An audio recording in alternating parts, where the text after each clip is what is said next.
Welcome to In Stores with Hydra, where we talk about books that are in stores with Hydra. Are you confused? Good. We'll clear that up for you here in just a few minutes. Let's go ahead and bring on Jay so he can start with house cleaning. And I remembered to unmute this time. So, folks, got a couple of links to share, and then I'm going to get into some stuff I read and watched this week. First and foremost, I want to say next Saturday, I believe that's the 22nd, uh, Bronze Age Nerd is going to be having his fundraiser for Mission 22. So be sure to save that link, the Heroes for Heroes charity comic fundraiser. Make sure you save that link. I'll be talking about that on the experience as well. Also, I woke up today to a very awesome Kickstarter that I didn't know was even dropping. Christmas Caroline from our buddy Garrett Gunn. I should say buddies. Garrett Gunn, Kit Wallace, and Dave Lentz is live. I'm pretty sure it's already funded. I was like backer number 4 or 5. I had to get it. Had to get the cover of Garrett's. Spoilers for when I do the unboxing of it, but for somebody who says he sucks at art, his cover's pretty dope. Uh, let's see what else. The SWAT Cats Kickstarter is still going. I probably am not going to have time to get on that one, but if you got a chance to check it out, if you know SWAT Cats, go ahead and grab that. And we got Final Girl Next Door pre-launch. Super excited for that one, if I can remember. There we go. It's the beginning links to the show, folks. Then we got from our buddy Travis Gibb. He's got a Kickstarter about D&D like comic, I guess, called Reroll. It's a comedy RPG. And then last but not least, no, that's it for today. That's good. That's good on the links. That's it for now until people pop in. Yeah. So want to talk about two things I watched. Jenna was gone this past week, and I was working. I worked all week last week. I've kind of been at the computer at least once since last Friday. But I did watch some stuff when I couldn't sleep, and not the first thing I watched. I want to talk about that second, but one of the things that I watched is something I've been wanting to watch for a while, and that's Chainsaw Man. I accidentally, because this is on Disney Hulu and it's also on Crunchyroll, but I accidentally watched the first episode subbed, which usually I don't mind. An open ed. Good to see y'all. Usually, I watch dubbed. It just depends. Like sometimes I feel like reading, sometimes I don't. So I watched the first episode subbed. And I was like, okay. Then I found out if you go back, you click on the dub one, it'll play all the dubs. So I watched this. I had a lot of fun with it. The thing is, I don't know the manga. I've never read the manga. And when I was telling people, I was like, look, it was a super fun time. It doesn't feel like in this first season that the Chainsaw Man part of it shows up a lot. But the fact that this kid, and that's what he is, he's 16 years old. Basic premises, he has demons are real in this universe. He has a pet demon dog that's this fluffy little thing that's a chainsaw. Something happens to them. They get merged together. And he gets the pull cord in his chest. And when he pulls it, chainsaws pop out. The funniest thing about this show, because it hits you in the feels, but it's also very funny. He does what he does for the boobs. That's literally something that he says in the show. He's like, well, if I get to touch boobs, I'm going to do it. And I was like, yep, okay. That's a good reason to do most things. So had a really fun time watching it. There's an episode that just shocked the hell out of me. And it was an episode where I had to, okay, man, I got to go to bed. I got to work today. I got to go to bed. I got done later that night, jumped back on, watched the last couple episodes. Fantastic. There's a movie out for it. That's apparently like a season 2. and then they're going to be having a season 2 or 3, whatever they're going to call it. So super fun show. If you got Crunchyroll or Disney Plus, I would highly suggest checking this one out. Then I know I talked about this last week, but I got to talk about it again because the last 2 episodes have dropped since then. What's up, Triple B? That's Dispatch. Holy crap, y'all. I'm happy for people that love this as a game, but man, this would have made an amazing show. Look, they got some high quality voice actors in this that just it's such a good thing. Like if you can find somebody, we'll all end up watching a different playthrough. But the one I watched where he released the episodes, it's minimal playthrough. He does throw some of the choices. It's kind of like a choose your own adventure kind of game. You are muffled. I know because my hand's in front of the mic. So this was like roller coaster of emotions watching this thing, man. It's funny. You got Aaron Paul as the lead. He is a superhero. He doesn't have any powers, but his family were known as Mecha Man. They all had a suit going back from his grandfather. His grandfather died in the suit. His dad died in the suit. He did not. His suit gets destroyed. They take the power source, or he loses the power source called the Pulse. So he's contacted by another superhero named Blonde Blazer and wants to bring him into the SDN, which is the Superhero Dispatch Network, which is where he will dispatch heroes. This is like a corporate thing.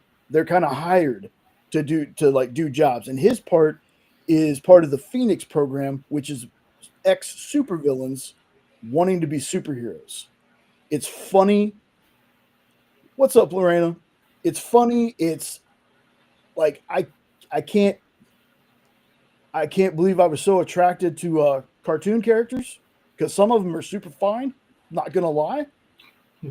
Y'all, this was so good that when I finished the story, like when I finished the ones I was watching, it's only 8 episodes. I went back and found videos that had all the different choices just to see, the different parts of it. Like this is really good. Like if you play games like this, I really suggest you play this. If not, this is still so fun to watch. And it's very MA. Like there's weenuses and stuff and boobs. So not a lot of boobs, more weenus than boobs apparently. But again, super fun show.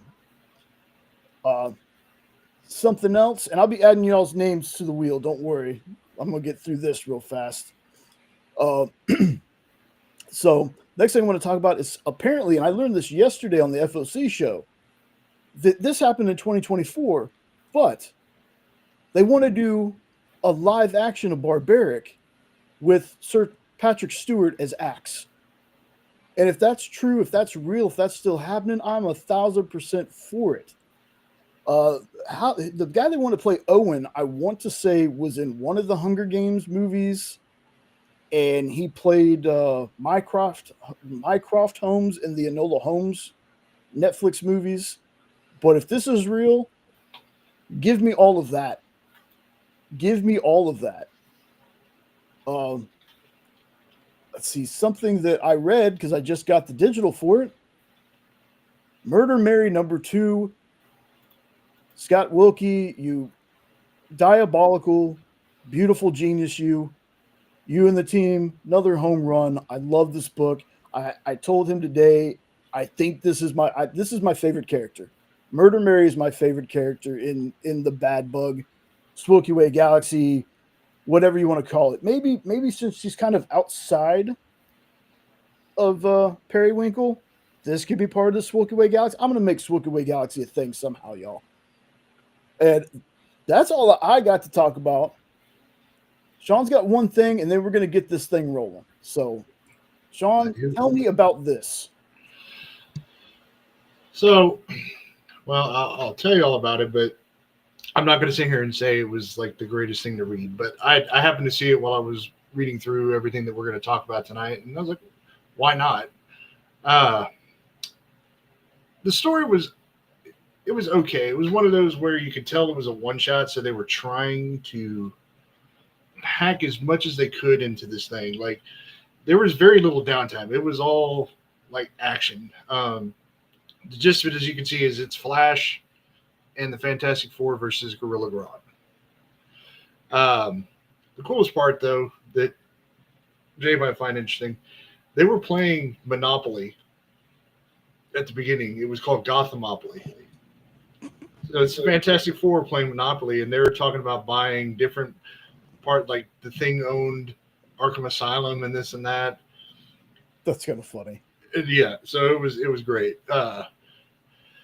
But yeah, it was actually a decent read. I'm not going to sit here and say that it's like holy crap, but it was cool. They gave a lot of nods. It very much took place, obviously you can tell, in the DC portion of the universe because you have Grodd in it and whatnot. Yeah. But the one thing I can definitely say is anytime the Flash is involved in a book, the art, I feel like artists know that they've got to take it up to a different level, and they do, because they make Flash and Reverse Flash in this book look utterly amazing. One of the first times I've ever seen Impulse drawn before. He's in this book.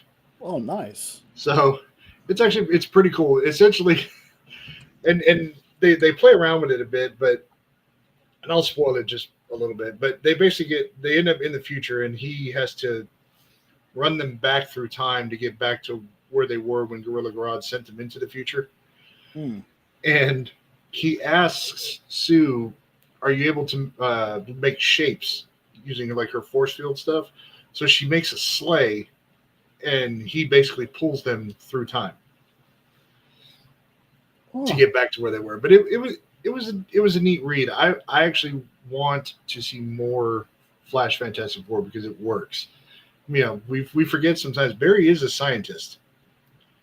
Yeah. That is cool. So he's extremely smart. So him interacting with them made a whole lot of sense. So, I mean, it's worth it. Give it a little bit of a read, see what you think of it. You know, it's one of those, it's kind of fun. Passes the time by. Yo, first of all, I love this cover. I love how it looks like an old folded poster. Because let me make it a little bit bigger so you can see it. How that's what she said. Maybe.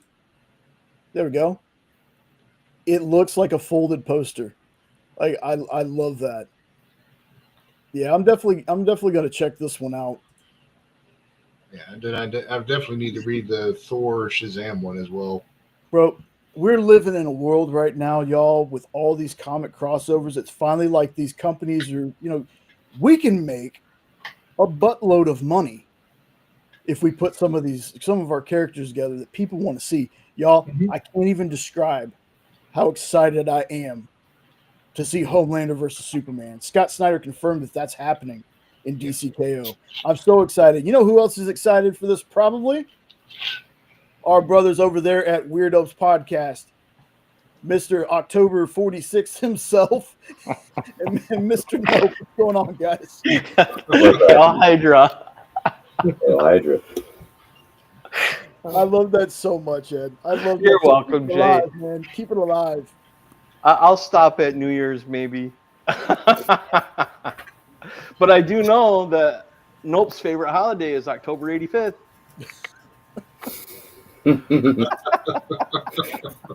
Throws me off every time you say that.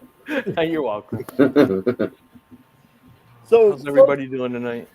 Yeah, I wanted to ask the two of y'all before we get started. I want to hear about y'all's week and how y'all been doing.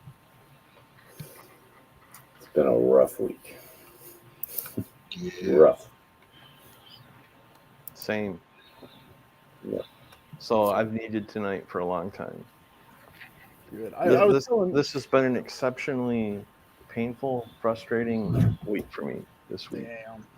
And not only do I have my back to deal with, but a good friend of mine was just diagnosed with stage 4 colon cancer, and she'd already had most of her colon removed before and was in remission, so they're giving her until New Year's Eve to live, which she's determined to make it to 2026, and I keep calling her and trying to cheer her up and make her laugh, doing my best to get her to 2026. So this week sucked. But tonight should be good. Yeah, in our thoughts, though, man. Thanks, brother. I was telling Note before the show, I was like, it feels like a little bit of trickle-down tragedy. What happened with you, and then Note falling off the ladder, and then me today doing the oldest old man thing you could possibly do. I went to pick the dog up to put him on the bed. Oh, and no. Pulled something in my lower back. Like I felt a weird stretch, and I was like, awesome. This is what I get for existing at my age. So I got, in case, just in case y'all could hear buzzing, it's my heating pad and vibrating thing on the back. So what's the blinking lights under your chair? That's the plug. Oh, okay. Big difference, okay? Just it doesn't buzz. It's just blinking. I thought it was the plug, but we won't go there. And yes, y'all, since this is going to be a review show, I do have my notes. Because you know me, as soon as I read something, as soon as I'm done with it, doesn't matter if I loved it or not. I forgot all about it. I'm looking at these notes right now because I read some of these books Friday. And I was like, yeah, I don't remember that. But, I'm right there with you. I took notes on my two, and I'll be like, I'll remember the rest when they start talking about them. Yeah. So and I did the opposite. I took notes on everybody else's books, and I'll just do mine from memory. Interesting. That's the And I just procrastinated, so I read them all today. Yes. All right. So they're fresh in your head. Yeah, we'll go with that. Yeah. In all honesty, after the week you've had, man, you deserved. I'll forget you. I feel like we all really should just be drinking beers right now and be like, all right, this is going to be that kind of review show. Only beer? I got Monster apple juice, so close enough. I think some bourbon would go good with my pain meds, but I don't know if I'd be able to talk legibly. It would be the most interesting review you've ever heard. So this dude right here came over. Well, I don't know, because you never heard me when I was on Michael's show after I had partaken of a certain peanut butter cup that I didn't know was what it was. I told him if I claimed any My Little Pony comics that I wasn't paying for them. So they got a good laugh. Just put those on hold. Yeah. My Little Pony catching strays for no reason. Give him the note. He's a brony. Yeah. No. You don't have to be a plenty brony. of places to hand them out, though. You don't have to be a brony. That sounds like a song. Sounds like something The Rock would sing. But you are a jabroni. That's true. That is true. So what we're going to do is I'm going to pull up the first book. The plan is whoever picked the book, they go first. What's going to be funny about this, y'all? Don't do me first, because the wife just turned the pop-up popper on me, and I didn't know she's making popcorn. You're not first. I made sure. What's funny is I said all that thing about making notes for the books that were my picks. I didn't, so this will be really fun to see what I can remember. But we're starting off with a classic. Boom. With the Phantom. Yeah, this was my pick. I wanted to throw something in here that was, old. No, I'm just kidding. I will definitely say this one, and Jay will tell you, he was kind of getting a play-by-play for me as I was reading this a few weeks back. This is very much, it's a slow burn. It takes a second for it to get into it, and then about the last third of the book is when they really kind of start diving into the story. Before that, for me, I like Jay will tell you, I was like, I was bored. But I will tell you, get through that part of the book. It is a lot of exposition, a lot of backstory in there. But once they get into the crux of what this little arc is kind of going to be about, then it starts getting very interesting. And that's what I remember of the Phantom from the movie. That's my only experience with it, was the Billy Zane movie, which is awesome, by the way, and I will fight anyone who says different. The art, solid. Mad Cave has been doing a good job, just like Dynamite has, where they get these IPs, and they'll get these writers that seem to genuinely be fans and know the material. and actually do a good job of writing a story. And I think if you're a fan of the Phantom, this will definitely hook you in. Like I said, you might like it more than I did, even from the beginning. If you're not a fan of the Phantom, I would still say check it out, because Phantom is, and everybody here can correct me if I'm right, arguably considered the first hero in comics, right? Or one of them. I think Doc Savage Okay. was one of the first. Yeah, but it's a great read. You know, he's very much he's human with guns and a purple suit, and it's a really great read. The art definitely I thought was very solid. I don't know if anybody else here agrees with me, but I thought the art was actually very, very good and fits what they're telling with this story. Okay. So I'll go next. So speaking of the art to me almost looks like Dark Horse art, even though it's a Mad Cave book. Because you know Dark House has that Dark House. Jeez, you hear me, guys? Dark Horse. There we go. Jeez. First you said Dork House. I wonder when he'd been to visit. Yeah.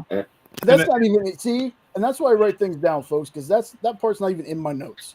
But it has. Why would you put Dark House in your notes? That'd be a silly thing. Because I have really crappy handwriting, and I probably would.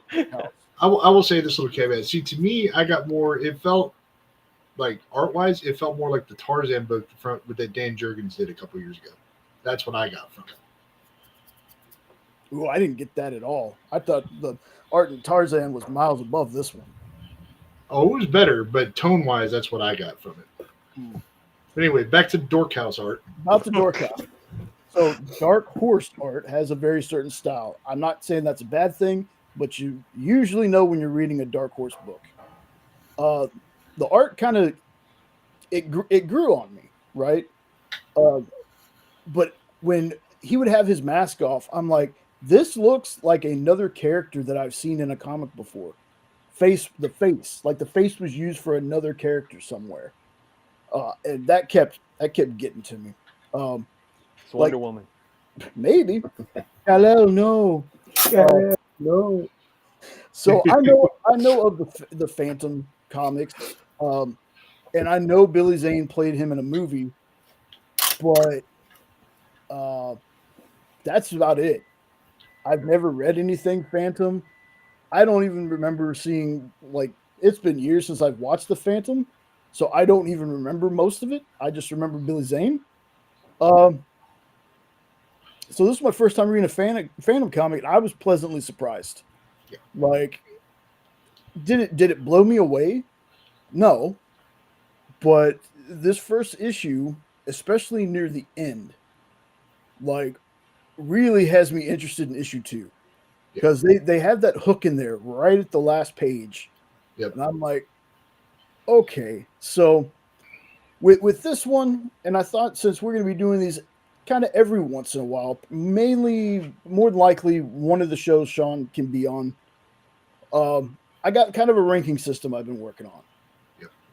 So it goes hard no, hashtag not that bad, or it's fine. Hard no, it's fine, hashtag not that bad, dope/fun, and traded up. This one gets a dope from me. I like any comic that can get me super interested in reading the second issue. Like, I'm ready for the second issue because I have to know what happens. Yeah. When a comic does that, yeah, I find it's pretty dope. So that's my thoughts on it. For anybody before Nope and Ed kind of share their thoughts, to give you a brief synopsis of what this is, a plane has crash landed in the jungle where the Phantom is at, near the village that he, I guess you could, for lack of a better term, you could say protects. It crash lands. It happens to have some drugs, and the people that want it back come looking for it. And that's basically what this sets up. I'm not going to tell any more than that, but that at least should give you a rough idea of what you're looking at if that sounds like something you're interested in. And trust me, they they hit you in the feels with some of what they do in this book. But so just to give everyone kind of a brief overview of kind of what it's about, that way we don't just sit here and say, yeah, we like it. Well, what's it about? There you go.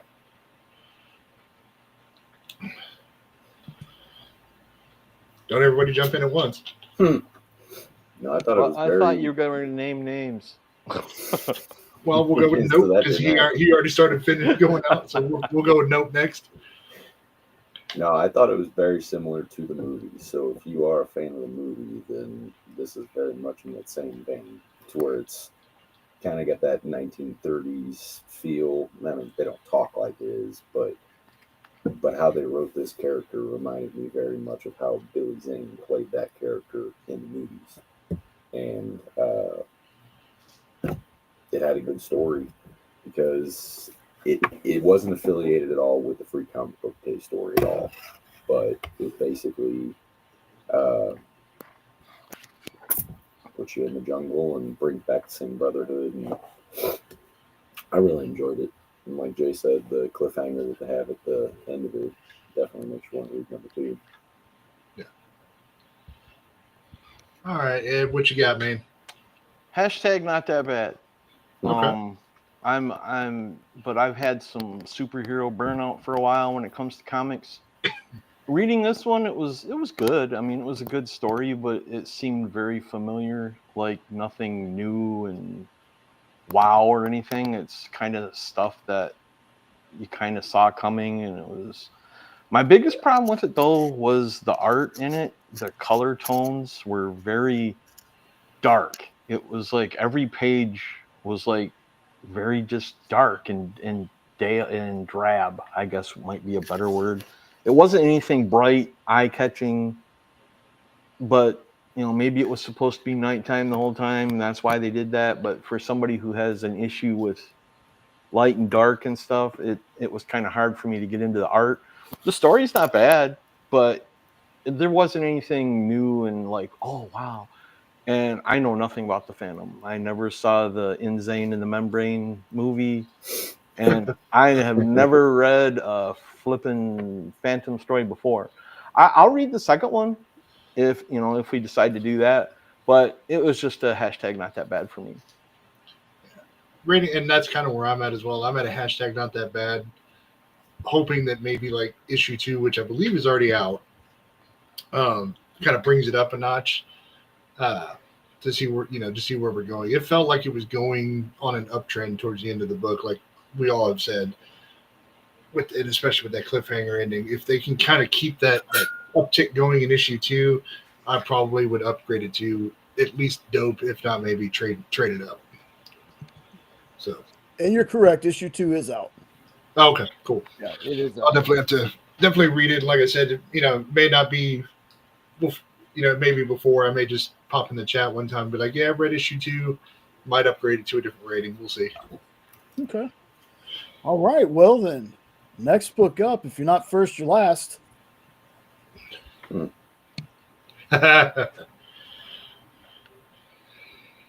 right.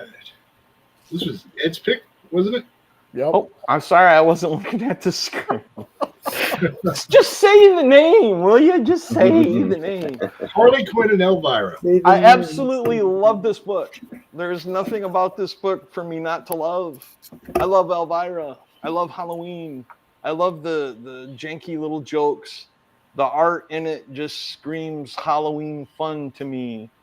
There was nothing about this that I didn't like, and I can't wait for the second one. And just to give you a little synopsis, I'm going to try not to spoil it. If I start giving too many details, guys, tell me to shut up.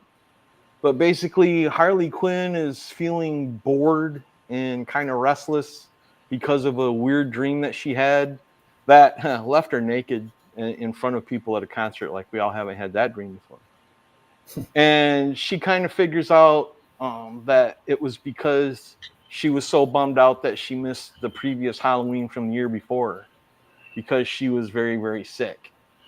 And when I tell you that she explains how sick she was, she goes into great detail. Yeah. And the art in that is too much information, but it was great. Yeah, it was. the page was, yeah, I know what you're talking about. Yeah, it was quite interesting, especially with her sitting on the chitter. I'm like, okay, well, all right, let's go on.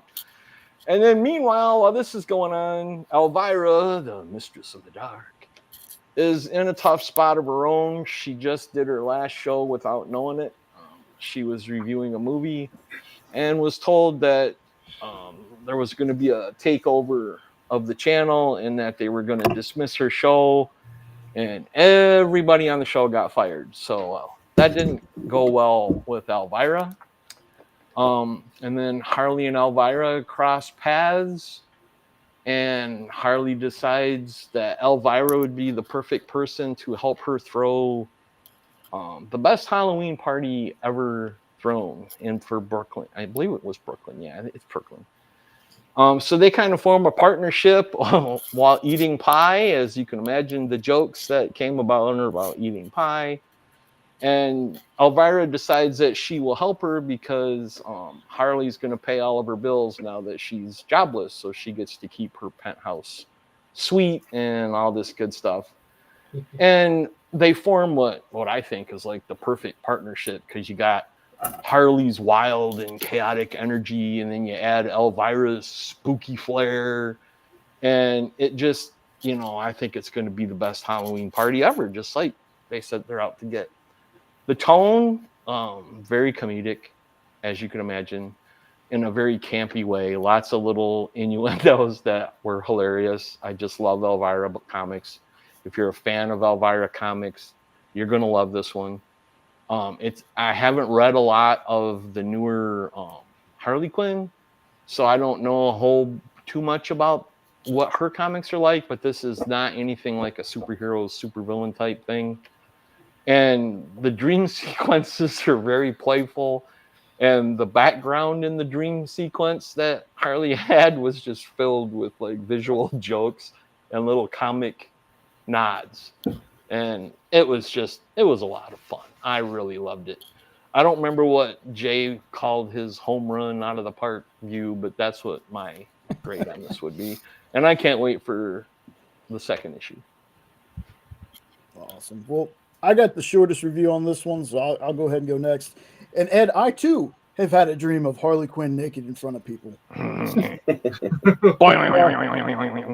So, like I said, not a ton to say on this. It's a fun time.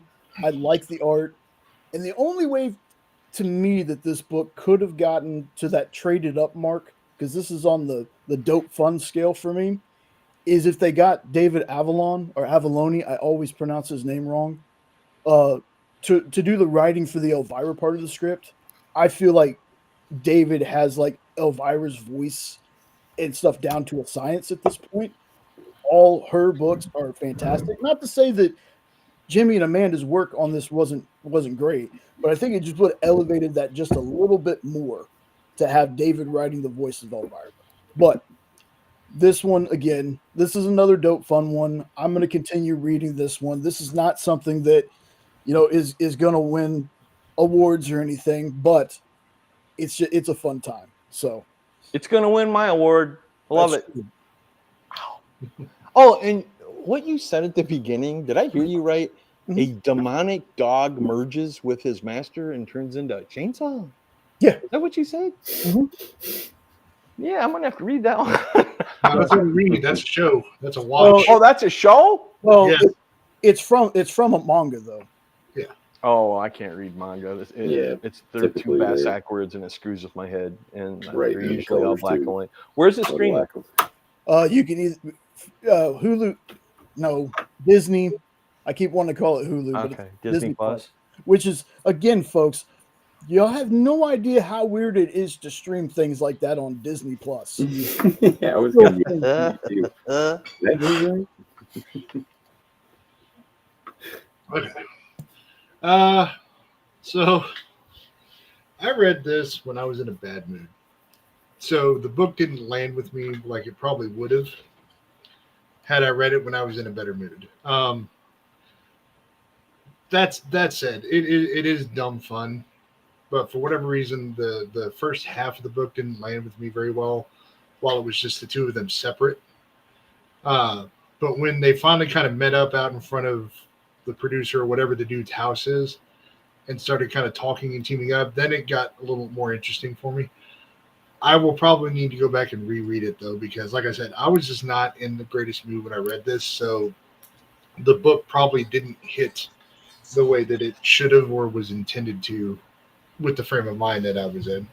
Art-wise, it is exactly like everybody has said.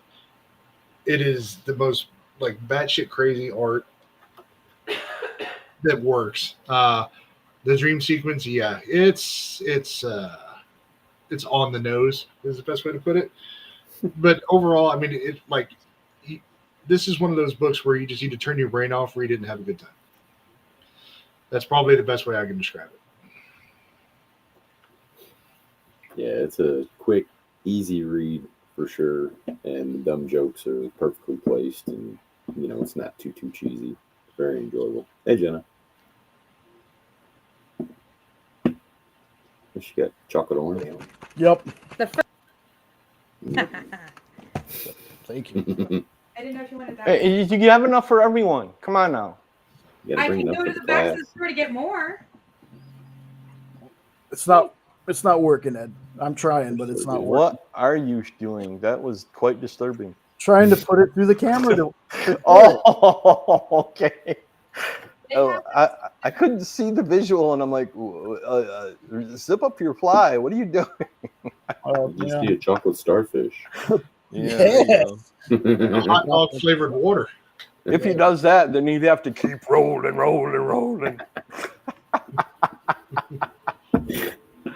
Goodness. I love pain John, meds. finish your thoughts. Hashtag pain meds. Anyway, also rating wise for me right now, hashtag not that bad. I forgot to get that. So, and then, yep. Anyway, I'd say pretty dope. Nope says it's dope. Yep. Is that the highest rating? Dope.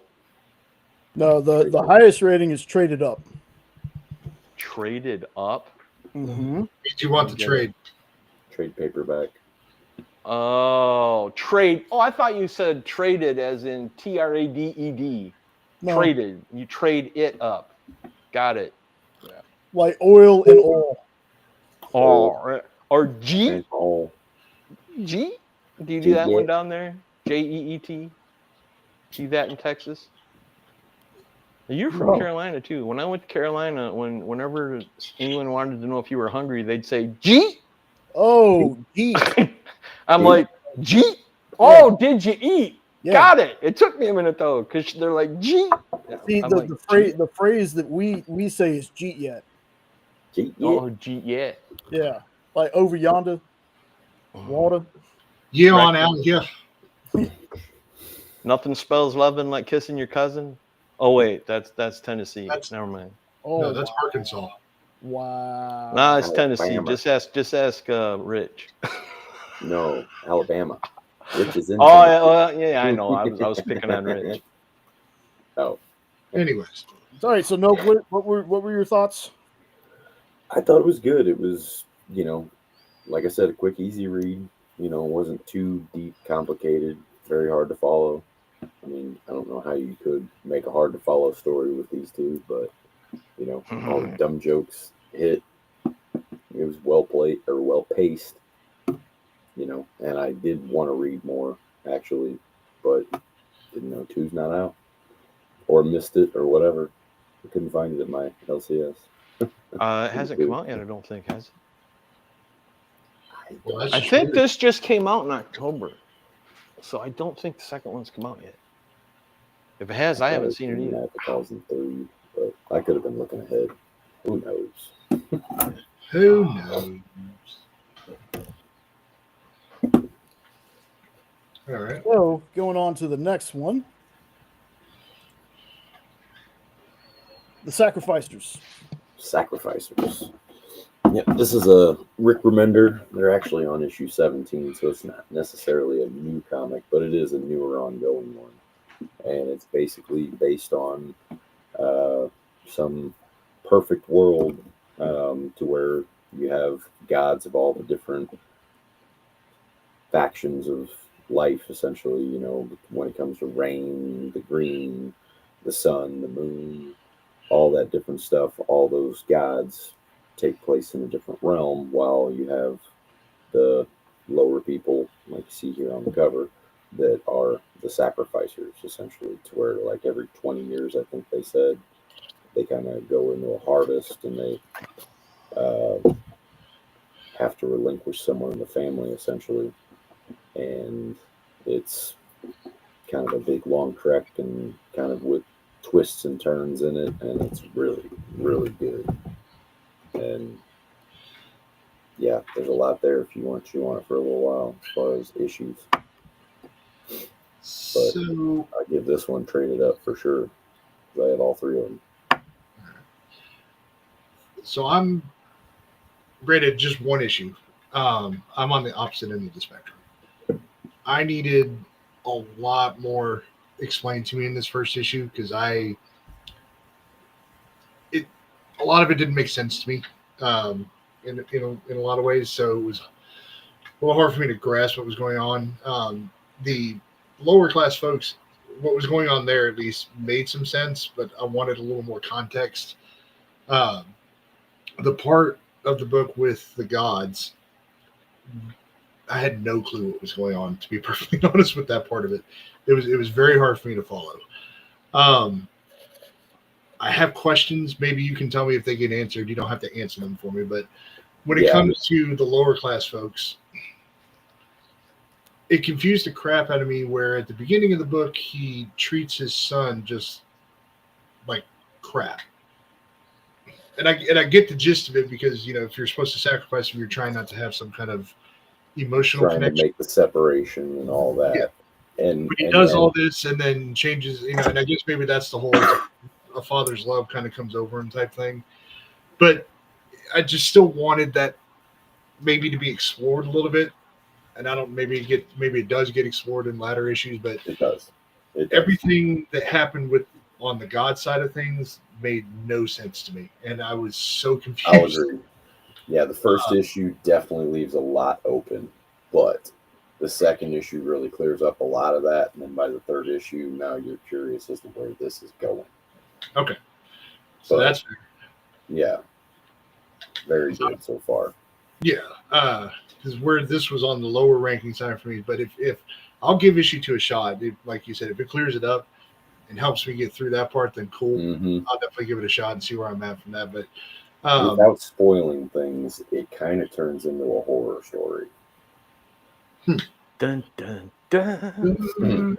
Okay, that'll work. I'll give that a shot. So for that, I'll say my ranking is somewhere between. What is the lowest ranking, Jay? Hard no. So it's a soft. Okay, I'll check it out. That's kind of where I'm going to do the in between. So was this one of those that you read while you were in a bad mood? No, I read this. This was actually I read this last night. Yeah. While I was read it Friday night. It was one of the last ones I read, but I was just going through it. I'm just like, I don't get what's going on, and I have a bad history of. There are books sometimes where I get lost, and when it takes folks having to explain it to me for me to be like, oh, okay. Agreed. So, and this was one of those books for me. So, Ed, you want to go? You want to go last? Sure. No, I'll go. I don't care. Go ahead. This gave me a Sandman vibe to it when I was reading it. It reminded me a lot of Sandman. But I got a new hashtag for you for this one. No, flaccid. That's great. That's great. Great. Good job, Lorena. I totally just lost my train of thought with that one. Oh, I was going to hashtag this one as batshit crazy, man. Because there was a lot of weird shit going on. And that's the art not only reminded me of Sandman, but so did the stories. Because Sandman was hard to follow for me too. And this one was kind of all over the place. But as far as J scale goes, I don't remember them all, but it's a definitely I'll read issue 2. If there's, I'll keep reading them because it was fun. But whoa, crazy. It's better than hashtag not that bad. What's above hashtag not that bad? How about gonna power through? There we go. Okay. Well, that's kind of a bad one, isn't it? Because I just had dope and fun as the next one Yeah. up. Okay, so it'd Maybe be that's somewhere maybe that's between what there. Sean was Yeah. looking for. Hashtag somewhat fun. Hashtag not that bad plus. There we go. There we go.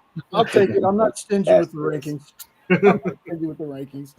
So for me, great art. I really dug the art in this. But holy whoop that chick at the beginning. Like, I was like, what the hell did this dude do? To I needed a little bit more of that story as well. Like, I think if there would have been another page to explain that, and then a little bit more on the God side, I think I would have gotten into a little bit more. But we got Chicken Daddy not playing.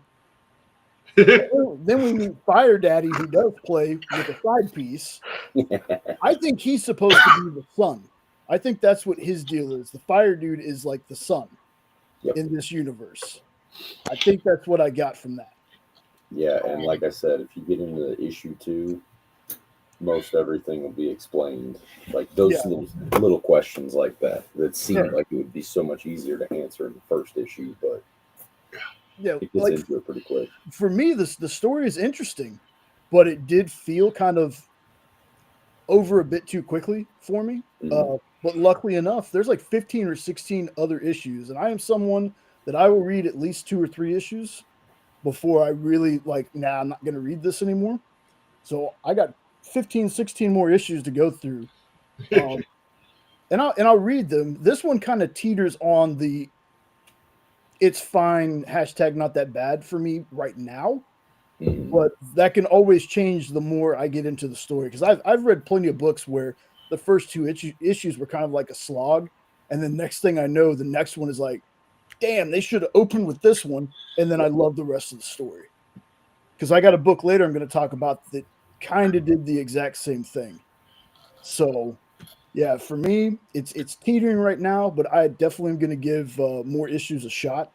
But again, beautiful art. Like, I love the art in this book. Yeah, the art is really good.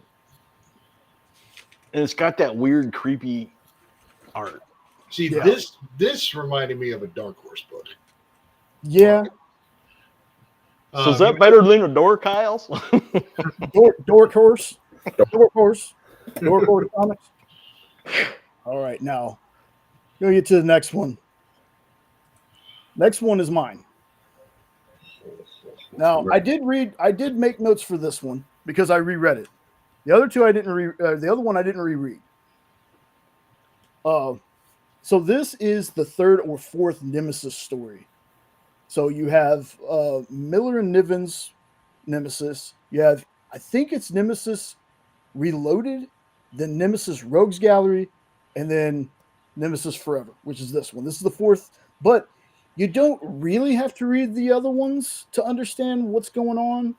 But I got to say that the one thing you might be confused on is this is not the same character in every book. I think most of them are different people taking on the persona of Nemesis. They're all rich assholes that get trained. I basically said this for every single Nemesis thing I've read and reviewed for a show. It's crazy ass psycho Batman that has Ocean's 11 levels of planning that they do. So Owlman? Kind of, yeah. I would say Owlman, but crazier. And Nemesis, like I said, is different people throughout the series. And other than being a smartass sometimes, there are like none of these have any redeeming qualities at all. Like, they are, no one's safe. Men, women, children, animals, no one is safe from the people that don the Nemesis moniker. They're all billionaires. They're all, life means nothing to them. There's one of I want to say it was Reloaded, maybe Rogues Gallery, where he had a sidekick, and it just shows you how uncaring this character is meant to be. And sidekicks aren't safe either. Just putting that out there. However, it is safe for me to say that this one for me is a definite traded up. Like, I love this series. I've read all of them. This one still has, I think, a couple more issues to go, but for me, it's a definite traded up. This is one of my favorite. I don't want to read a hero book right now. I want to read about the bad guy, and I don't want it to be a bad guy that you sympathize with. I want it to be a bad guy that you freaking hate. You do not like this guy. But sometimes he says these smart ass things that make you laugh. And it's a weird kind of thing. It's like, I don't want to find this dude funny, but there's some things that he does in some of these series where you laugh at it and be like, yeah, I'd kind of probably say the same thing. That's about as far as I feel for this character I get with this book. But this series, it's dope. It's a traded up for me. How about y'all? And we'll go with Ed first. Why not? Ed, All right. Let me start by saying, I love you, Jay. I know this was your pick. I love you, Jay. Mm-hmm. The book started out interesting and pretty strong and kind of crazy and lots of action, and then it turned into Star Trek, the original, where it's just like talk. And I'm like, oh my God, shoot someone, show a boob, do something to grab my interest, because it just reminded me of the original Star Trek where they just talked. So the art was good. I liked it. The story, I guess, was okay. If you're into that kind of, the style is where it gave me a problem, because I don't like the talk. So this is a hashtag not for me, but you might like it. You like it, great. Okay, I mean, that's super fair. Most of them are kind of slow burns in the first issues, so yeah, I get it. Oh, okay. So maybe it'll spruce up a bit. Now, if it would have stayed like the first few pages, I think I could have enjoyed it. Yeah, it might have even gave it a not that bad buzz. Yeah, but instead it's a not for me. Yeah, the first issues are usually like the setup to the story issues, and they do kind of have that slow burn to them, and then the rest of the issues is where the plan starts falling into place, and you see like the machinations of a madman. Well, yeah, I know, I totally get it. I mean, I'll kind of second that though, because when I read the first one, I wasn't really into it. I was like, I don't really see what happened here. He looks like Space Ghost, and that's very fair. Yeah, that's all I could think about. Space Ghost Moon Knight kind of blend. And then you said that there was multiple whatever possibility, and that kind of made it a little bit more like, oh okay. Because I think, was it 3 issues out? I read all 3. Yeah. And I'll power through if there's only a couple more issues, because I want to see the story play out. But power through does not sound encouraging. I see. That's why I said earlier, I was like, you know what? That's not a good one for. And so probably more for what Sean was saying. All right. But, Jay, I'm with you, buddy. Yeah. I fucking love this book. All right. We got a WeirDopes versus Hydra fight going on here. Come on. Yeah. This was traded up for me plus. I love this freaking book. Now, have you read the other ones, though?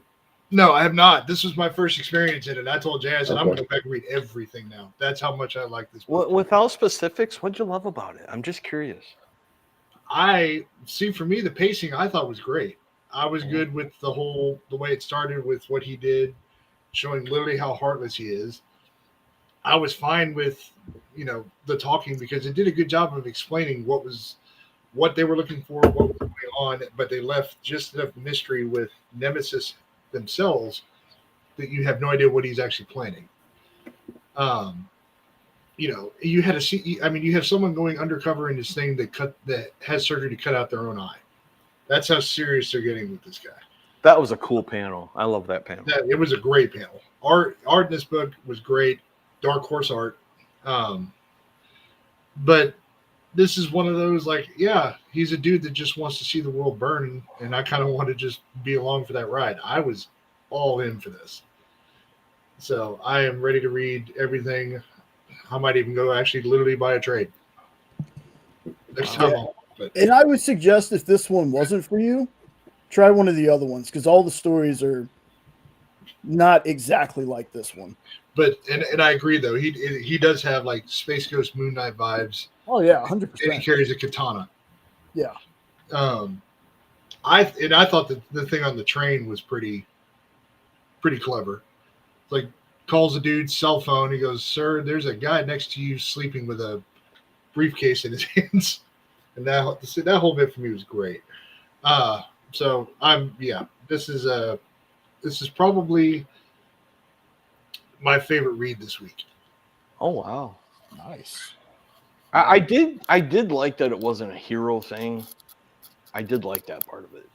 It just got too slow for me. So ironically, this was the night I was in a very bad mood. That's when I read this, and it was great. It was great. Yeah. Honey, can you piss me off so I can read a comic? Yeah. I just got the weirdest look in the world.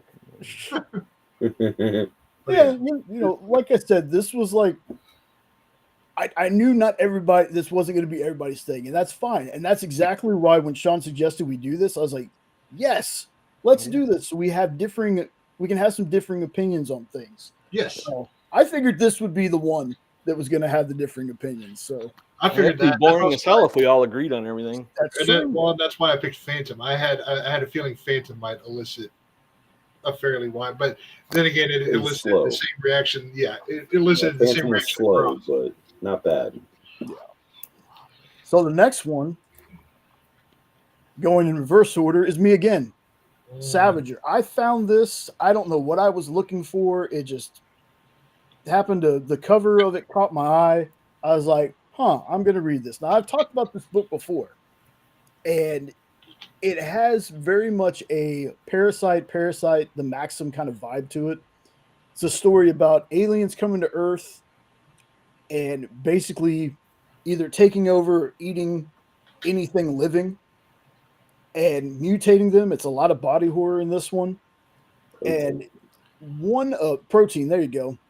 And one of the parasites kind of helps out the person that they've taken over to kill other parasites. And they've kept this dude alive for like 100 years, I think. 54. 54. Well, there was somebody that said, there's somebody in the second issue that says something about this was taken 67 years ago or something. What? So, but again, I didn't write notes, so you're probably right. Yeah, I can't remember. You could be right. There was, or was it Immortal Batman that was like 100 years or something? It could have been. I could have obviously mixed up the two because I didn't write notes for these. Well, Immortal Batman was, somewhere around that. But yeah. But anyway, this dude, this book, y'all, like, you know, I was real high on the first issue. I was like, can't wait for the second issue. Second issue came out like a month or two later. Read that, still loved it. The story is definitely getting moved forward with this one. The body horror and the art in this is so fan-damn-tastic. Yep. This right now, I can tell you this right now, if the third issue is like elevates it even more, this is going to be a traded up for me. This is the first thing I've read from this company, and I freaking love it. I love this book so much. I'm into the body horror stuff. I'm into aliens. Like, it kind of turns them into what feels like at first zombies and The Last of Us kind of vibe. But I get more of a Parasite the Maxim with the body horror and turning people into weapons. And that's the art's fantastic. Again, for a company that this is the first thing I've read for them, I got high hopes for this series. Same. Pretty much same. This is dope fun for sure. I've only read the one issue.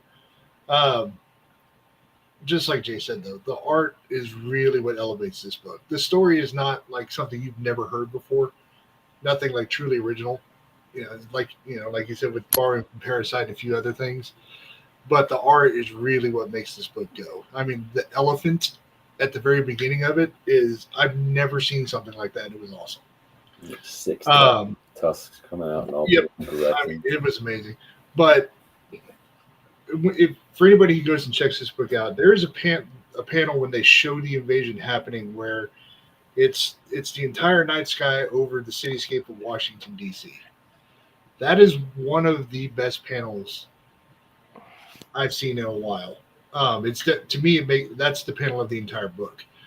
It's just the way they did everything in there. It was amazing. They left it at a good. It was well paced, and they left it at a good spot. Right before he meets with whatever, I forget what they call the one, like where he refers to him as, who do you feed? So whatever that person is supposed to be, they leave it at a good thing where they found him, and so I want to know what's going on. So I'm going to read issue 2 probably sometime tonight, so I can see where I'm at with it. But I'm also like Jay. This is the first thing I've ever read from Panic Entertainment. I've gone through. They're new folks. Like, they only have 3 or 4 series out. The 4th one, I think, is not coming out until next year. So definitely check them out. They remind me of a newer Aftershock in terms of, like, they're leading into that horror pretty hard, but it seems like they're doing some out there stories. Yeah. All right, Ed, come on. Blackman and Denton need to write a Godzilla book, because this book is how a kaiju book should be. Creepy ass monsters, gore on every freaking panel. No jib jib jib about, oh, I love you, blah blah blah, let's go kiss. This book kicked butt. This is hashtag can't wait to read the next one. I liked everything about it. I liked the art. I liked the story. I liked the nonstop action. I liked there wasn't a lot of like brutal gore, but there was enough just to get the juices flowing. Loved the monsters. Oh, hell yeah. I'm in. All right, no, play it on us, man. Seconded, third, fourth, whatever, because this was one of those that I seen the cover of it and I was instantly drawn to it, because for whatever reason, I guess that guy reminds me of Dante from Devil May Cry. Just those covers. And, then read the damn thing, and it's just, like you said, zombies, but they're aliens. I'm all in for an alien story. Okay, so this is the highest rated book. Shit like that. Yeah. But and then the second one, I read the second issue on this, and it still continues to be great. So I can't wait for the third one. All right. You know what's cool though? Yeah. First, so all of us, I know we're all like merch nerds. You can buy that shirt. Really? That cover is a shirt on their website. So I know exactly what Jay's getting for Christmas. Spoiler alert. Yeah, spoiler alert, Jay. But yeah, they've got this as a cover. And I'm like, that's freaking awesome. They got this cover as a shirt. Yep. Door course. Holy. I'm probably pronouncing it wrong, but the cover artist, if anybody's interested, is Tahani Farr. And I am definitely going to be checking out more of her art because I love this cover. Ooh. We almost lost me there for a second, boys. Holy cow. Did you almost knock everything over? No. I don't know if you could hear that crack. That was my chair that was fixed, bending backwards, and I did that thing where you go, ah! Luckily, I was not on camera. That was made for great TV. What did you do? Say that again. I missed. It's like what? Yeah, I know. You had to be there, Ed. You had to be there. It's like I just wanted to hear that. Yahaha! Or whatever you did again. That was awesome. But yeah, like that was almost, y'all came back on camera. That was the G-rated version of what I would have been yelling. Okay, so I'm going to go ahead and say for this next book, and it's going to be a little bit of a spoiler. As soon as we got on, as soon as I pulled Nope on, I said, damn it, Nope. And he goes, what? I ended up reading all of this. So good. No, go ahead. Let me introduce you to a boy named Slade. His daddy was eaten by a bug brigade, shrunk to the size of an arthropod. With danger all around him, he yelled, "Good God." Now he's stuck in a war. You're supposed to sing in it. his backyard. No, I'm not going to do it. No, but this story is just great. It's got, barbarians that ride beetles and spider witches, and he just happens to get shrunk down while running away from his brother, who's actually trying to basically annihilate all his bug population because he's like a crazy bug nerd who he kind of got the hobby from his dad. And his dad wound up mysteriously dying in the house that they're all kind of forced to move back into because of trouble, money troubles and all that stuff. And him and his beetle kind of get trapped in, the yard, wind up getting kidnapped by barbarians riding these beetles, and they entrap his beetle, and goes on a big adventure from there. And they all basically want to kill his brother because his brother mowed the grass and took out a whole bunch of ants and a whole bunch of everything. But it's only 6 issues, but I fully think that they're going to go on and do way more with this. Jason Aaron knocked it out of the park with the writing on this, and the artwork is just outstanding. Yeah, I second that. I will say this, though. For whatever reason, what the story turned out to be towards the end of the book when he got shrunk down was not where I thought it was going. I thought this was strictly going to be about the bugs. And then the Great Storm, I was like, oh, the Great Storm was just somebody mowing the yard. And that the humans weren't really a big part of the story. And then turns out I'm wrong, which is totally fine. This book is, I don't even need another issue unless they just foobar this so bad. It's a trade it up for me. The more stuff I see of Jason Aaron, I'm becoming a bigger fan of his. His work on the Turtles was kind of the first thing that I could recall reading from him. And then everything that I've gotten to read since, I've enjoyed. This probably being the best of what I've read from him so far. It is very much an awesome story. It's kind of like it's a Bug's Life meets 300 for me. With a little Honey, I Shrunk the Kids. Yes. Mm-hmm. All of that in there. Just an awesome book. I can't wait to read the rest of it. Son of the Gym. Yes. I'm going to go last, Ed. You go ahead. Nope got me hooked on this shortly after we started the channel, which is where the song came from. This is such a fun read. I really enjoyed it. I love the art in it. I have nothing bad to say about this. If you like cool kind of weird books that have a cool kind of weird premise, you're gonna like this one. I enjoyed it. This one gets I go to trade too, or whatever you guys said. I really liked it. Yeah, but you should have sang the song. He did. He rapped it. It was so good. He Johnny cashed it at best. I read Bug Wars. Now, what he said, everything he said, now put that to the Beverly Hillbillies music. Yeah. And that's what, come and listen to a story about a kid named Slade, whose daddy was eaten by a bug brigade. Now he fights a tiny war in his own backyard, fighting spider witches and beetle riding barbs. Bug Wars, tiny and true. Bug Wars, does it do it for you? I'm telling you, man, I loved it. Yeah. So when they first told me about making a song for it, I was picturing, because of the covers, like 80s hair metal. Originally, that's where it was going. That's what we were thinking. And then he comes back with that, and I'm like, that's perfect. I was laughing so hard. We're going to do a video on it one of these days. Yes. Awesome. So that's how you're going to do the short review on this, is that. Absolutely. So for me, this was one that I've been interested in reading. just again, it's one of those interested in reading, never got around to doing it. But the first issue that came out, I was like, man, I really want to read this.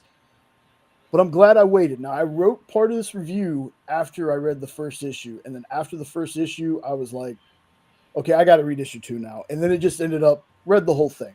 I could not stop myself. Right off the bat, dope. This was so dope. I've been wanting to read this one, and it did not disappoint. I was a little surprised, but shouldn't have been, by the gore in this book.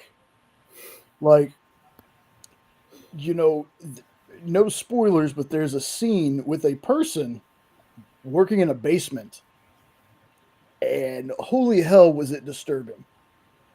I was like, oh my goodness. Yep. Like, I put on here like, oh, I'm gonna, you know, be reading this and finishing. No, I've already finished it.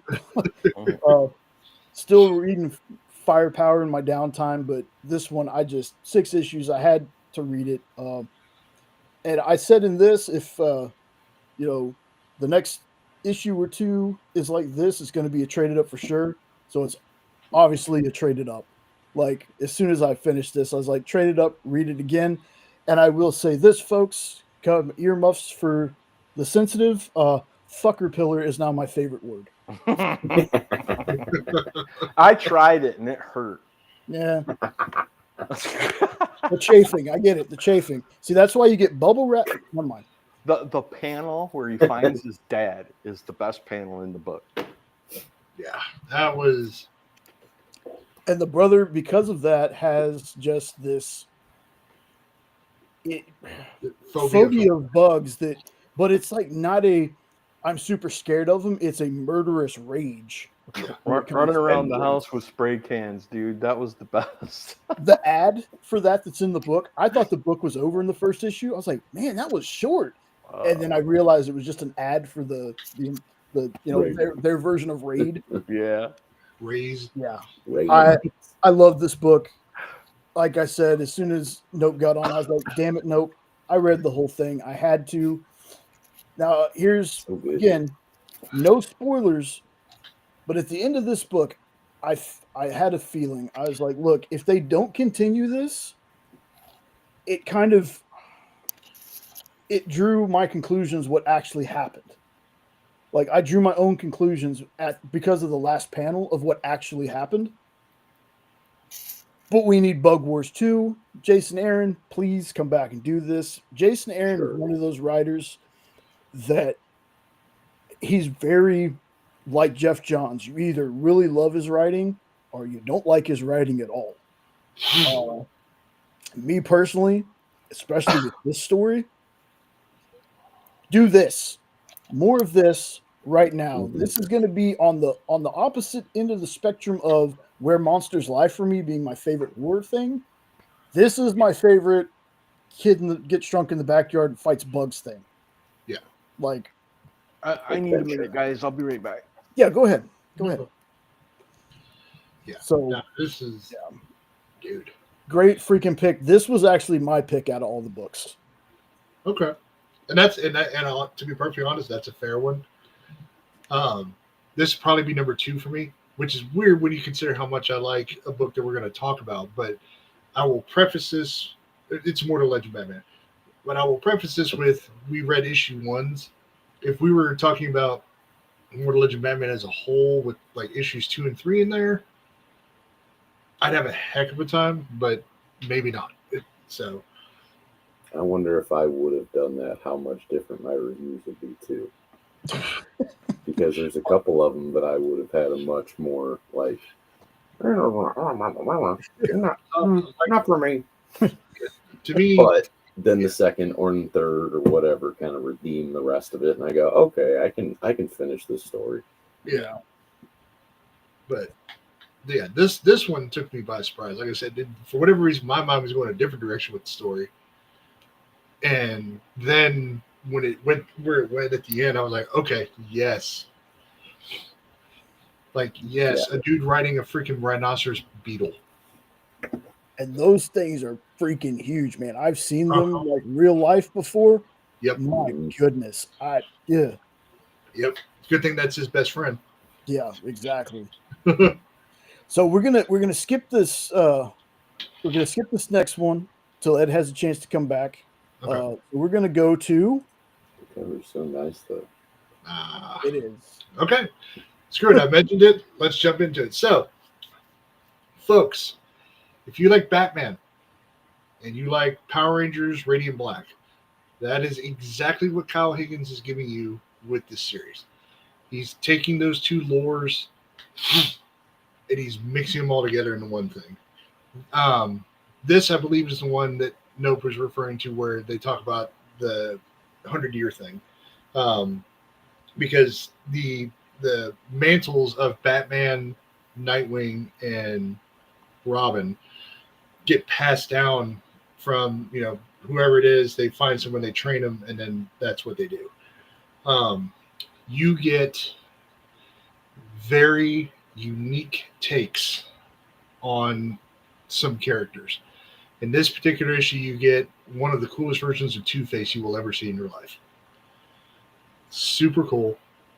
I will definitely say that the first issue it's a bit of a slow burn, but it was enough to get me kind of going in there. I enjoyed it, but and they do a decent enough job of explaining the lore of Immortal Legend Batman and why they felt it was needed. Or I'm sorry, the Immortal Legends, because it's Immortal Legend Batman, Immortal Legend Robin, Immortal Legend Nightwing. Sorry, each one focuses on has a different kind of thing that they do. So while it is a bit of a slow burn to get into it, the whole, maybe Jay will agree with this, the whole underarching thing of what's going on with Bruce himself has been a bit of a slow, drawn-out thing through the 3 issues. Yeah. But everything else that's actually going on in the current issue, especially 2 and 3, are so good that you're okay with this, there being the slow burn with the other stuff. The art is phenomenal. Just absolutely phenomenal. I one of the best Elseworld stories I've personally ever read. To be perfectly honest, there's not a whole lot that will give away the book. It's you find out Bruce is hunting Bruce. You don't exactly find out what's going on with that for another couple of issues. It's Bruce hunting versions of himself is the best way to put what the underlining thing is. They still haven't 100% made it clear as to what's going on, even after the 3rd issue. That's why I say it's an extremely slow burn as to what's connecting everything. But if you can enjoy the art, if you're a fan of like how Radiant Black especially looks, you will like this series. It is very visually like that.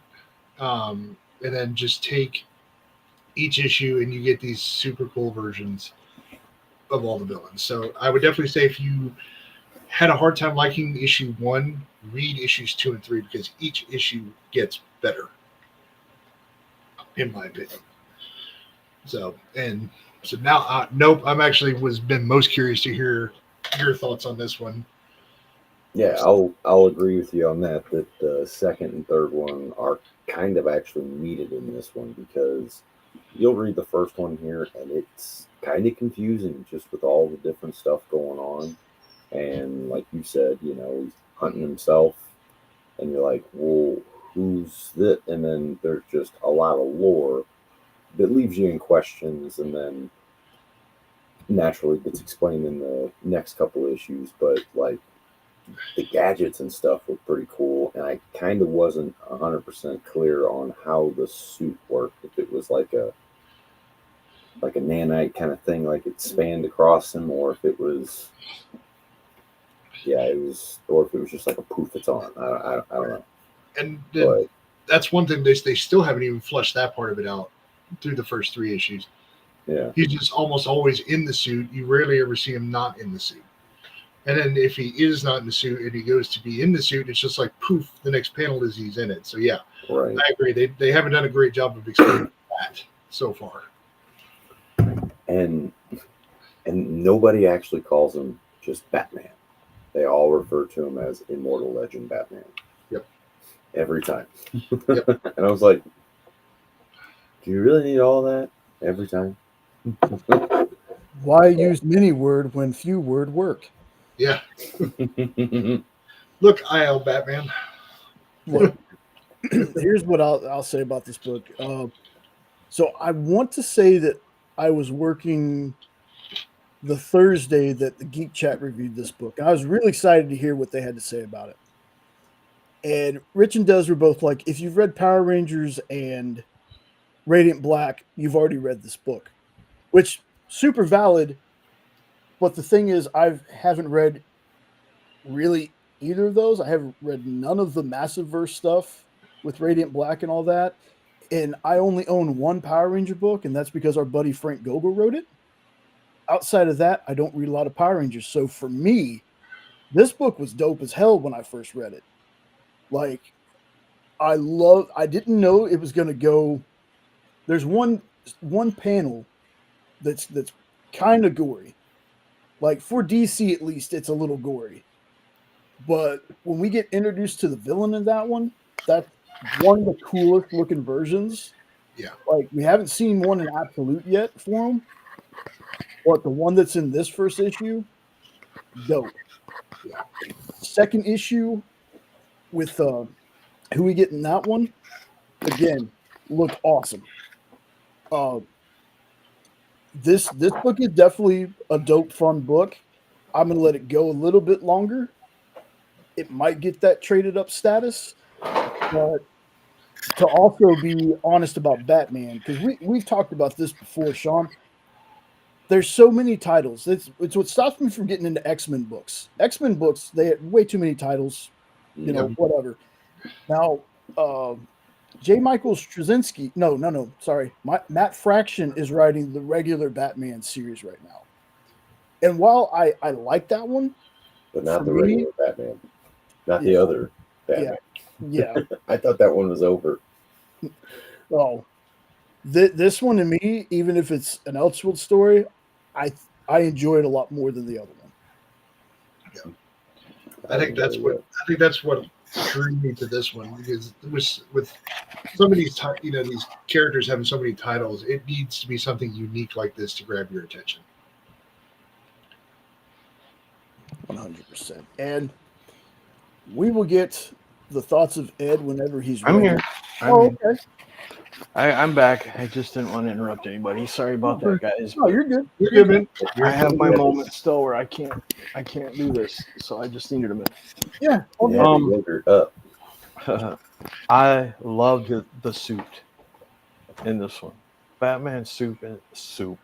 Yes. Yeah. I especially like the spit pea that he gave to Regan that she spit at the priest. No, I love the Batman suit in this. If this was the regular Batman, I'd probably read more Batman. This, it's still superhero-y, but I just dug in the vibe and something about this book. I'm ready to read the second one, and I haven't said that about a DC superhero book in a long time. But I'm ready to read the next one. I'm gonna tell you right now, Ed, when you get to issues 2 and 3, you're gonna like those even more than this by a lot. Nice. Well, 3. This is definitely a dope or whatever. Yeah. 3 is so good. Yeah. It's not fair how good that book is. Yeah. I like the first. This isn't like the A cover. I can't remember who did the A cover, but I want to say this is the Ivan Tao. I'm pretty sure this is the Ivan Tao cover. But the A cover, when I first saw it, I was like, nice. That was beautiful. Yeah, that was really nice. My first thought, right. Timing is everything. Yes, exactly. This is a Batman that does not skip leg day. Like when I saw the regular cover, I was like, "Yep, this is you checking out his ass again." No, the legs. On that first cover, he's got this power stance, and I was like, "Damn, dude, thick thighs, man." Talking about upper thigh. Yeah, dude, thick thighs on this Batman. But yeah, this is the Ivan Tao. You like that bat booty? Yeah, that's true. That's true. This is the Ivan Tao trade variant. Apparently, this was a big time collectibles, and then there was a New York Comic Con foil version of this cover. Oh, I think I need that cover. Yeah, not as good as the Declan Shalvey version. Darkland shall be there. So yeah, that was a dope book. Now that Ed's back, we will head back to Uh-oh. this What did I one. do? Oh, hello, Halloween. Ah, the title alone, you know, Ed's gonna dig the vibe. I wanted to love this book. I really wanted to love this book, but I can't love it. But I do like it. It's an anthology book. The stories inside tried really, really hard to do something like a Creep Show would or like Trick or Treat would. And they succeeded on some stories, but other stories not so much. So there's basically like 7 tales that they tell you, but they don't all like some of the other ones. They're more like Creep Show than Trick or Treat because they're not all tied together. So yeah, I just meant they're an anthology. And sorry if I'm babbling, but I just had an episode, so I'm trying to get back focused. But anyway, there were 6 or 7, I can't remember. But one of the stories was only a page long, and the other story wasn't a story. It was a letter from the editor that was very touching for me. I mean, it hit home. He was a Jehovah's Witness, which reminded me a lot of A Perfect World, the movie that I reviewed on our WeirDopes channel. They're not allowed to celebrate Halloween. The little boy in A Perfect World had never got to celebrate Halloween before. So the guy who did this book had never got to celebrate Halloween because he was raised as a Jehovah's Witness also. So his first Halloween was when he was 33, when he took his 3-year-old son trick-or-treating. So it was touching for me that his first Halloween was also his son's first Halloween. And the reason why that kind of touches home with me is I like seeing the legacy of Halloween passed on to the next generation. And for him to have that with his son, fantastic. I loved it. But it wasn't really a story. So the first story, The Graveyard Club, loved the art, loved what was going on. Basically, a group of teenagers want to have the spookiest Halloween party ever in a graveyard, but they get kicked out by the sheriff. And the sheriff ruins all their fun, so they can't have a Halloween party. So instead of having a Halloween party, they decide to dress up like zombies and just scare people. Well, in a nice little twist of fate, a real zombie attack happens. And the ending is very predictable, but it's still very cool. It's nothing you haven't seen before, but it was fun. So I really liked the first one, but I'm not going to say much more because I don't want to spoil it. The next one, I Can't Take You Anywhere. Wasn't sure what to make of it. It's literally 1 page, and it looks like it was like an 1800s piece of paper with memes drawn on them. So it's like a short, almost gag strip, 1 page style comic cartoony that the last panel is hilarious. But it's not a story. It's like a 1 page, kind of like you'd see in the Sunday paper, for those of you who remember what a Sunday paper is. The third story was probably one of my favorites. It was called Ouija. And a guy visits an antique shop, and he buys a Ouija board. And what he doesn't know is that this Ouija board has powers. And the name of the board, Ouija, was spelled Weegee. So it wasn't spelled like Ouija, it was Ouija. And that kind of made it creepy to begin with, because then you realize that the board is talking. And he can't hear it, but the board is talking. And it's trying to reach out to this guy.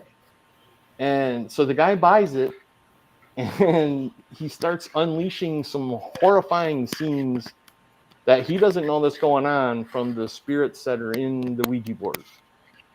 And it does not end the way you think it's going to end.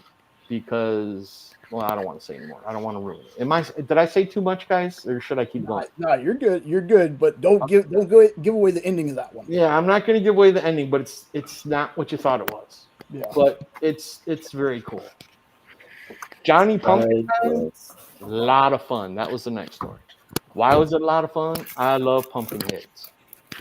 But the story is nothing new. It like took a lot of the tropes of poison candy of Halloween and just kind of went crazy with it.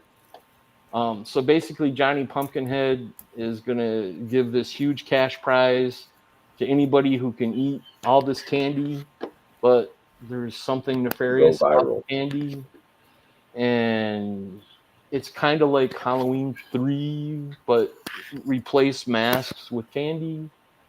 And I don't really want to say a whole lot more, but it's got some cool story riffs on classic Halloween fears like the poison candy. And it also has like modern fears of like technology and social media, because this Pumpkin Time wants this thing to go viral and have what's happening happen everywhere. Is that good, guys? Yep. Okay, so I don't want to give away too much. Sam Hain. This one had the best art because it was the creepiest looking. Basically, grandma tells her grandkids about the old Celtic festival of Samhain. It's I should have said Samhain, but it's spelled Samhain, but it's pronounced Samhain. And the roots of Halloween and where it came from and all that stuff. And she warns them about the dark spirits, what they call them, Fomorians or something like that, and explains some of the traditions that were put into place to ward off the evil spirits, which is what Samhain was all about, was warding off the evil spirits. However, Dad's like, bullshit, we ain't doing that. We're going to do an good old-fashioned American Halloween. Screw all those lores and legends. They're just myths. None of it's true. We're not anymore. Wrong. The old beliefs turn out to be true, and it has a very dark and chilling ending, if you want to call it an ending. Great story. I love the art in this one. The next one was Billy Pritzkin Talks Too Much. And basically what's going on here is you had a kid named Billy, who thinks he knows what the perfect Halloween should be and how Halloween should really be done. For him, it's not about the dressing up and getting the candy and having the fun. It's about the chaos, like toilet paper in people's houses, breaking mailboxes, smashing out windows. He wants to be, he wants general mayhem. So he convinces a bunch of kids to join in with him, and they carry out these pranks all throughout the neighborhood. But the thing is when they're going trick-or-treating, they're tricking everyone, whether they got a treat or not. So, out of nowhere, this demonic monster dude steps up and he's like, not so fast. Halloween is about trick-or-treating. You guys did them both. You're not supposed to treat and trick, and they have to pay for what they've done. And a lot of creepy stuff happens after that. That's very cool, and I dug it. I think I touched on all of them because the seventh one is the letter I told you that the guy kind of wrote about his first Halloween with his boy. Like I said, I wanted to love this book. It has some good stories, but some of them just kind of left you hanging. So I'm going to give it a not that bad plus. And that's probably the lowest score I've ever given a Halloween book. But it's not a bad book. Nice. I'm going to go last, so whichever one of y'all want to go next. Yeah, I really dug this one. I think my favorite story was probably the Ouija board, just because of the ending, for sure. Nice. But, and then the art with the Sam, Saway one, that was good. But it, obviously, this is, Halloween special for the Hello Darkness series. But and that's a whole other series that is worth checking out just in its own. But horror anthology series. These are great. And I don't know if you knew, but that first story in here, The Graveyard Club, that's its own series as well. Mm-hmm. Got that in my notes. So But, this, yeah, I'd say not that bad to, dig it or what dope. Not that bad plus. Not that bad plus. this for me was it's fine. It's fine. That first story, man, it was just starting to get good, and then they just ended it. To me, and that made me just not like it that much. I was like, you're giving me a really good story, and then poof, it's over. And to be frank, some of that was because I forgot it was an anthology book. But I was like, no, I didn't like how y'all ended that. The best story for me in it was the Irish folklore. I really enjoyed that one. To me, that was the one that felt the most complete. Like the team on that one got the assignment. Like, okay, we need to give you 3, 4, 5 pages of a short story, but with a good ending. And it was a great thing. And I'm with you, Ed. The ending to that whole thing is like, whoa. Was awesome, huh? It was so good. Like I said, to be frank, that was the only story that I actually really truly enjoyed. The Ouija board one, I had to read it a couple times before I really had an idea what was going on. The Johnny Pumpkinhead one, I liked it, and I'm with you in the tropes that it played on with the candy and the tech thing. It worked, but for some reason, I just wanted Johnny Pumpkinhead to be a little creepier, maybe a little more violent than he was. But I mean, so for me, it didn't land as much as I thought it was going to, except for, like I said, that Irish story. I would love to see that played out a little more somewhere else. The Pumpkinhead would be a cool, like, little short series of like 3 or 4 books where they tell you the whole story and do make him a little creepier. Because I kind of liked where they were going with it, but yeah. Yeah, there's something there that needed to be more than a 4 to 5 page short story. Absolutely, I couldn't agree more. Bring it, Jay. All right, Come so on. I thought, Sean, this was going to be a hard no from you. So I started out my notes saying I don't feel exactly like Sean. we had the same thoughts on this. It's fine. Like Nope said, Graveyard Club has its own series. So this little one shot, the spinoff thing was a little strange to me, having read that. Let's see. Everything else was just kind of fine. I know this is an anthology, but I think cutting one of the stories, and for me, it would have been the Jack Pumpkinhead one, and the page that was just like memes, and adding an extra page to some of the other stories might have elevated the book a little bit for me. Would have made them a bit stronger. Now, Hello Darkness itself is a great anthology series. Like, I remember the first time I read that, the first short story I read, before also, Sean, just like you, I didn't realize it was an anthology series. There's one about kids killing their parents, and they don't know what's causing it. That was one of like the creepiest ones that it stopped, and I was like, wait, what is this? And then I was like, oh, it's an anthology. Well, Hello Darkness is a good series. So if you're somebody who wasn't wild on this one, I would tell you to check out Hello Darkness.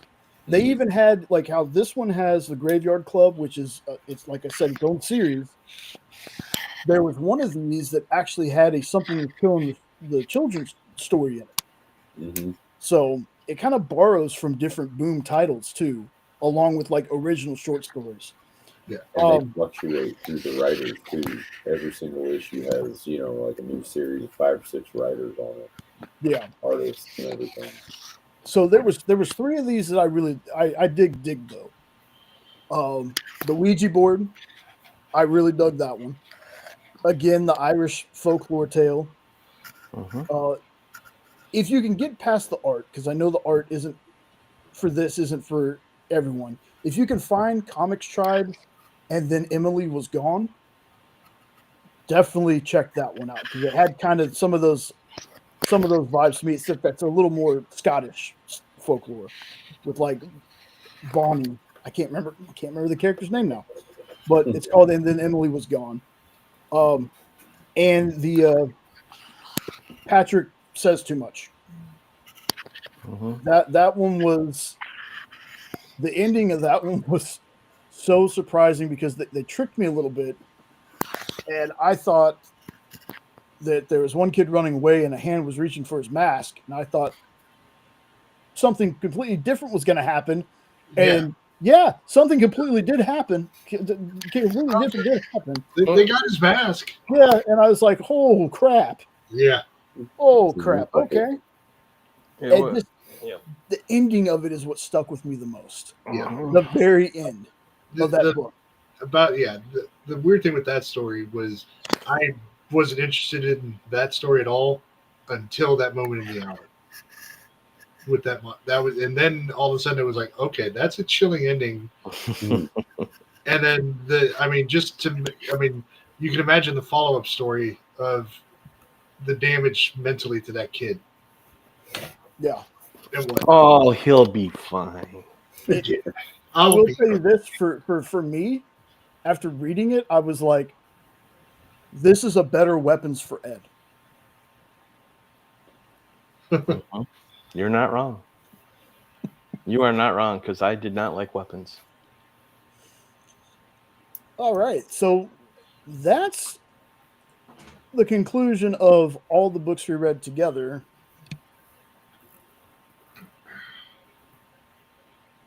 You muted yourself, my friend. I did. There was reason that time. Oh, okay. So I don't know if anybody else read this, but now I think it's time to do the book that is on.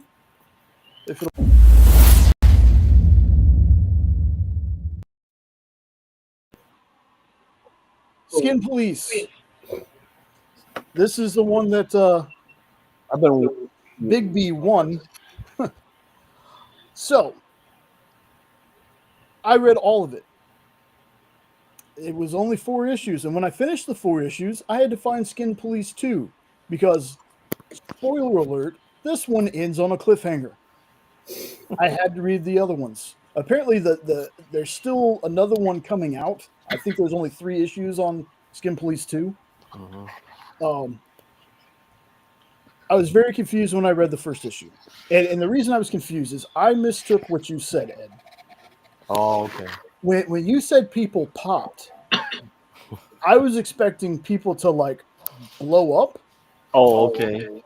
So when the pop was, they basically lost their collective shit and became murderous monsters and was seeing things. Yep. It took me a second to get into it. And that was the only word I could think of to use without giving it away.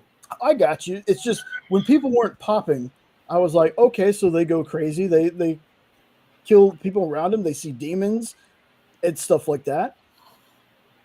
But the more I read, there was some nice gore shots in here. Just from this cover, I was expecting, I guess, more gore. But still, the story was so good. It reminds me that I started reading a book called Clones. It kind of reminded me of that, but not exactly like a 1-to-1 kind of thing.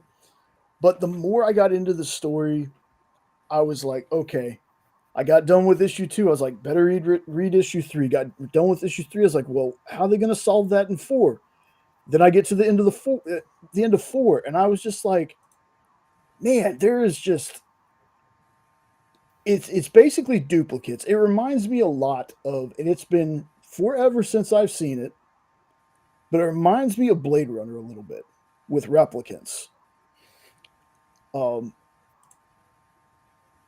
These, as you might be able to see from the eyes there in the panel.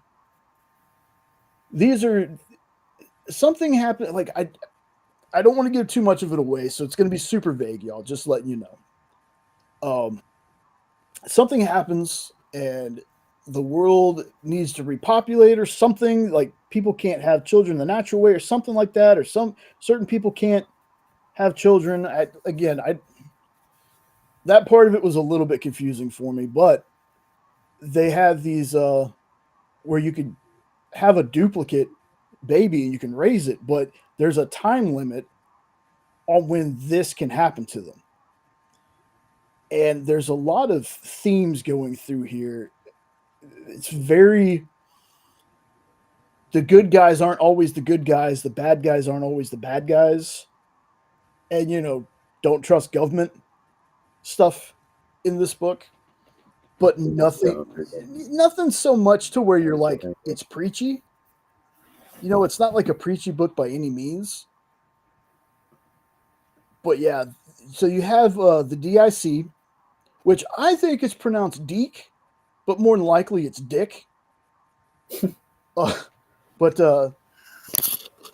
they're called, people around them that kind of like slander them call them the skin police, because it's basically they're sent out to catch these dupes, even if the dupe hasn't done anything wrong yet. Well, it's got like almost a Minority Report kind of feel to it, where it's like, we're going to go grab these dupes and they just off them. There's no kind of like trial. Most of the time there's no trial at all. It's basically they're disappeared. Then we start getting into our main character here. Ekis, I think is his name, which feels vaguely familiar to Harrison Ford's character name as well. I kind of noticed that when I was reading it. And you find out that he had a partner before. The partner's in a coma, and he's saddled up with a rookie. Later on, they find out there's two different like resistances going on. There's a, I don't know, I can't remember what they're called, like the Dupe Humanity League or Humane League or something like that. And then another group that's trying to, like basically just make an even playing field, make it to where they have rights, because in this world, dupes have no rights. Like, this is supposed to take place in like Europe. It never really gives you that feel, other than some of the places they name that it is. That they have a generalissimo that runs everything. And obviously when it comes to like rich folks, the rich folks are doing the illegal thing too. That shouldn't be too much of a spoiler. So the rich people are making dupes too. But the generalissimo has been like, kill on sight. These are they're not human, so they have no rights. So you have this police force that is specifically there to take them down. And again, this is some of the crazy stuff that happens in this book. Is Ekis gets like his ear burned off in the first issue, and somebody says something about that, and he's like, "Oh, it'll grow back." And I'm like, "Grow back? What the hell kind of tech do you have in this year to where it grows back body parts?" And I'm like, "Well, if they can clone whole human beings, an ear probably isn't too far off from what they can do." But yeah, this thing gets twisty, it gets turny. We get to the final issue of the first series. It ends on such a cliffhanger. I was like, okay, I got to see if there's more. When I found it, started reading Skin Police 2, and it just went further down the rabbit hole. Like, I'm excited for when issue 4 comes out to see if they're going to wrap this up, or if there's going to be a Skin Police 3. This is definitely a dope plus for me. Like, it's on the verge of traded up.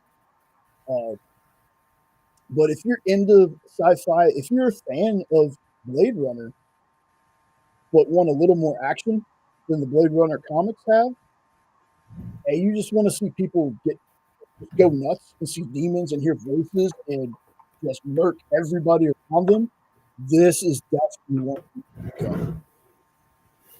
And Ed, I know you said you've read at least the first one of this before. You got any thoughts on this one? Or not? It's okay.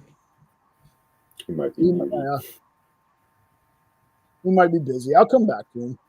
But have either one of y'all read this one? No, I haven't. I did not. On the list, but definitely want to check it out because there hasn't been anything from Oni Press that I haven't enjoyed. So that's always a solid read. Looks interesting. Sounds good. Made me think of, is there anybody in there that says, "Oh no, I got duped"? That would be awesome. That would be great. Yeah, the biggest miscarriage of justice in this series is that where are they at? They're at Dick, right? And it's Skin Police, right? Book should have been called Foreskin. See, I still think it's pronounced Deke. Ah, you're wrong.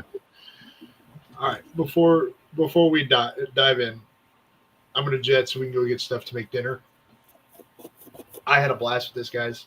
Definitely want to do more of these down the road. We can even, hell, I don't even mind if we decide to do another movie one or a show, but hope we do them again. Oh yeah, me too. I actually have something I want to talk to you guys about after the show. So cool. Okay, well, I'll definitely get the notes, or if I'm back by then, I'll jump in and listen. Oh well, we're not going to be done till 5 a.m. So you'll. Well, I can't do that. I can't do that tonight because there's gears to be played because we didn't get to play the other night. You can leave the room open for the rest of us. Yeah, I can do that. For sure. All right, y'all. But seriously, thank you to everybody that came in. Food. And seriously, thank you for the suggestions. A lot of good stuff in there that. Likewise. I've been trying to find stuff to fill out my top 10 for the year, and I think there's a couple of books in here that stand a really good shot. So to me, it was a great week. So, but for everybody that's watching, I'll see everybody later. Peace out. Thanks again to Ed and Nope. You two are fucking awesome. Anytime. I love you guys. I don't say that enough, but I love you guys. Y'all are truly we're brothers. So everybody have a good one. I will catch everyone next month, unfortunately, because that's when I'll be back. So, peace out, Girl Scouts. Later, y'all. Later. Love you too, Jenna. And then there were 3. Let me ask again real fast, Lorena. Which book were you wanting to know when it came out? Was it this one? Because I will find out for you very, very quickly. When did Foreskin come out? I don't know. Kind of like a turtle. Could have been. Come on, where are you at?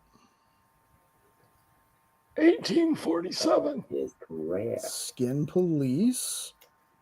If you're asking about Skin Police, came out in 2024. The new series is going on right now. And I think the last issue of that comes out. Skin Popo. Skin Popo. Popo. What? Skin Fuzz. Skin. Okay, so issue 3 came out at the beginning of this month. So looks like it's a monthly release. So the 4th issue should be December. Foreskin Force. Yep. 2024. So let's see. Why is this looking like this? Oh, because I wanted to talk about WeirDopes, of course. You made me bigger. Well, somebody's got to. There we go. Let me find out. Hold on. Where's it at? Because I'm gonna plug you guys while you're here. Ooh, baby. So WeirDopes, you were at 150 subs the last time I checked. Nice. We hit 150. Cool. That's what I saw. I haven't looked. We were at 149 last right I at. checked. And what are you at, Hydra? The magic number of? Let me go ahead. Let me just check, just to make sure. Don't check. 666, folks. The magic number. He's possessed officially. So Jay is The Antichrist. And it's still there. So 666 subs. We're kind of getting closer day by day to that 700. Then there's only 100 left for the goal. I'm not sure we're going to hit it, and that's fine. Just the growth we've been having, that's what she said, has been phenomenal. It's great seeing that WeirDopes has gotten to 150 in the time that they have. That's amazing, y'all. That is so dope. Did he just say we're dope? The setup was there. It was there for sure. It was. So Thank you, brother. Appreciate it. absolutely. So we're coming up on 2 hour mark, and I just done my J-style non-review of Skin Police, which was Bigby's pick. So far we've had Ed at Superman Speeding Bullets, because I got to make sure I don't re-add these to my list once the list gets weak. Did you get numbers from everybody? I didn't get numbers, but I think this time, if they're not in the stream, I'm just going to pick my own number. Okay. I'll pick them. 312, No. 414. Just for Ed, it's 1 through 46. 13. Just for Ed. Okay. 1 through 13. 13. Lorena got Firepower, which I am still reading. I think I'm on issue 8. I've got 12 more to go with that one. But that one's been really good too. That one has been really good. So I do not. I mean, it's Robert Kirkman. I'm a Kirkman nut. So that one's been great. And then Bigby got Skin Police. So what we are going to do is, let me find out how. Share my screen. We're going to go ahead Don't and mention my Superman that started the whole thing. I did. That was the first one I said. Oh, I didn't hear you. Yeah. So we're going to go ahead. I love how big you make me. Yeah. Wait. You didn't hear that, Amy. Just go to bed. All right. So we're going to go ahead and spin it. Like I said, less names just means more opportunities for somebody to be able to pick. And it's going to be Noper! All right. ta-da! All right. No, give me a number, boss. Go with 8. 8. Okay. That's what she said. No, that's not what I wanted to do. What I wanted to do was stop sharing this one. There we go. Live production, folks. Live production. All right. So We're doing the And thing. if you don't watch it live, then it's reproduction. 4, 5, 6, 7, and 8. And here we go. Paper girls. Damn it. Oh, almost. Yep. Oh, that'll work. Hey, Kitty got girlfriends on the move. I'm reading that one with you. Oh goodness! Where in the Sam Kinison did you come up with this one? It was a Kickstarter book. But how did you find it? Trolling through Kickstarter. Well, I didn't know if somebody recommended these to you or if you just listed these. This was before Triple B actually talked about this series on his show. He found some covers, and I was like, "Hey, man, this is a Kickstarter book." So, and yes, it is on, because it's on my list. It is on the thing, so it can be read. He's got big titties on his thing. He Yes. just said so. That is phenomenal. I want to read everything on this list, but a big, small, medium, whatever. So part of me wanted to really get this one. So A flaccid no or a this is a hard yes. yeah, baby. I could probably think of which part. So awesome. All right. There's the book for next week. And yes, Did it you is. see what popped up just before you took it off? No. You didn't want to either. Uh-oh. Okay. What? What happened? You're the one that said it. What are you talking about? A giant Tampax tampon ad filled the screen just as you cleared it. And it was hilarious. Wow, I'm I like, didn't notice that. okay. Before that, it was Rey Mysterio's kid, and I can never remember his name. That's true. It's on the moon. What more do we need? Exactly. Have you ever seen? Just means things will be perkier. Have you ever seen Nude on the Moon? It's like a 1950s, it's a booby movie, obviously, but it was their attempt at a horror sci-fi. It is absolutely, you will die laughing, and you will see so many of your grandma's boobs that you.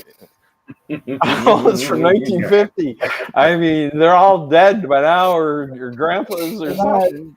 Yeah, when I go into a movie, that's exactly the kind of vibe I want is grandma boobs. Well, go watch The Shining. You'll get your fill. That's true. I got that scene on repeat. Wow, Boobs and boobs. So yeah, that's a. Yeah, see, I just saw Jenna's comment. She was promised chainsawing locusts and eating their children. So she didn't have that part, but it's been said before. It's been heard before. So that's the second part of it. So fellas, what's coming up next for WeirDopes, man? Playing it by ear, brother, till we get our injury and car situation taken care of. Right. Test drive a new one today. It was nice. Was it the thing you sent me? The Forerunner? Yeah, pretty much. It wasn't the same model, but not gonna be too much different. Did you tell him what happened or no? Yeah, he sent that to all of us. Yeah, I told Jay. Yeah, I didn't really go over it a lot. No, I wasn't expecting you to. Yeah, but no, we drove one, and then we seen a older used model that actually caught our eye a little bit better. It was like, oh, well, this one's kind of nice. Oh, so you like the grandma titties too? I like it the way they're bouncing in the car. Goodness. So I'll figure out sometime during the week. Maybe I'll have Thursday off to think about it. This past week, y'all, it was Kyle had another function he needed to get to, like a side job. Plus, he's moving out of his office, so he asked me to work Thursday. So Thursdays, I'm so fortunate that Sean was off this time. Sean pretty much set this part up. All I did was grab the picks for everything. So he's going to be unfortunately gone for a couple months. Hopefully, one day eventually, we'll get to a point. I mean, one of these times I might decide if I'm not working and Sean's off, just to do a live, just to have him on here so he's not out of practice. Having him on once or twice a month makes me sad. I'd like to have him on here with us a lot more, so people don't forget. Absolutely. And eventually, folks, I'll be able to see these books finally. The timing just isn't working out. I'm still waiting to see what these books are. Eventually we'll get to that. But yeah, that was all we had for tonight. I know the shows are getting kind of short, but watch them on the rewind, all that good stuff. Last week would have been the perfect opportunity to go live a lot longer. But like I said, maybe next Saturday, I'll have more to talk about. So guys, thank you for joining me. Thanks for your recommendations. I'm going to get this closed off, and then I will see you on the end of it. As always, happy to be here. Thanks for having us, brother. Absolutely. All right. See you, everybody. Okay, folks. Like I said, that was the end. I know that there are probably going to be some people coming on the next hour or so being like, oh man, they're done already? Yeah, a little bit shorter, but if you're watching on the rewind, leave us some book recommendations down at the bottom. I tried to do with my stuff somewhat newer. I know a lot of people tune into review shows to get like brand new books. We might try something like that in the future. I kind of want to do these more when like Sean's around, like, the three of us can do it, but this kind of feels right with 4 or more people doing these. This was super fun. It reminded me so much of in-stores this week, which I love doing with Dan and Kyle. So Anyway, folks, I'm gonna end it. Don't forget, like, share, comment, subscribe, all that fun stuff. Again, leave us comments. I try to answer every single comment we get. I appreciate everybody stopping by. I hope you had a good time. If there's ever a time any of you want to be on one of these shows with us, whether it's just to talk about stuff you love, or you got a book that you want to review, let me know. You know, everybody here and everybody watching, even if it is on the rewind, you're more than welcome to join us. Like that's what I want. That's what I want to happen. I want at least everybody in this chat or anybody who has watched that has that, hey, I want to come on and I want to talk about this, or I want to show this off, or hell, if you want to unbox something, just let me know. I got no issue with that, folks. Love y'all. Thanks y'all. Thanks for being here. Thank you for the ones that come here every week. I know it's not a normal show like some of the more put together shows you watch, but we have a lot of fun, and I always appreciate seeing y'all here. Don't forget to check out the experience. That is where I work, or that is a place I work for, I should say. Hopefully we'll have some videos up this week. It just depends on what I'm doing for work. But as always, everyone, have a great weekend. Thanks for stopping by, and I will catch you next time. Later.